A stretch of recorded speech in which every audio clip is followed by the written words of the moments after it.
دوسری خاتون کے ساتھ شوہر کے رنگے ہاتھوں پکڑ کر بیوی نے اپنے شوہر کی سرعام پٹائی کر دی اور بعد ازاں اس کو پولیس کے حوالے بھی کر دیا۔ یہ واقعہ شہر حیدرآباد کی کوکٹ پلی ہاؤسنگ بورڈ کالونی کے تلسی نگر میں پیش آیا۔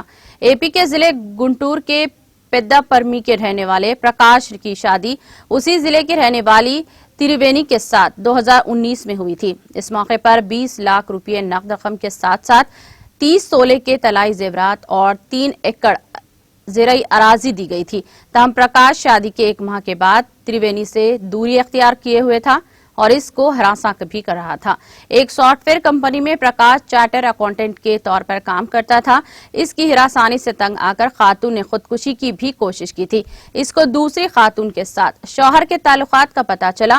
اس نے اپنے شوہر کے بارے میں معلومات حاصل کی اور اپنے رشتہ داروں کے ساتھ مل کر کوکٹ پلی ہاؤسنگ بورڈ کالونی کے تلسی نگر میں ایک اور خاتون کے ساتھ اپنے شوہر کو اس کے رنگ کے ہاتھوں پکڑ لیا۔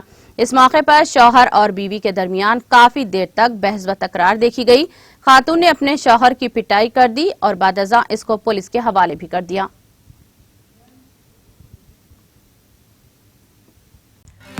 ناظرین، ہمارے ٹی ٹی وی نیوز کو سبسکرائب کریں، بیل آئیکن کو پریس کریں، شیئر کریں اور لائک کرنا نہ بھولیں۔ اور کسی بھی ایڈورٹائزمنٹ کے لیے ہمارے اس نمبر پر کانٹیکٹ کریں۔ ہمارا نمبر ہے 9550102020 پر۔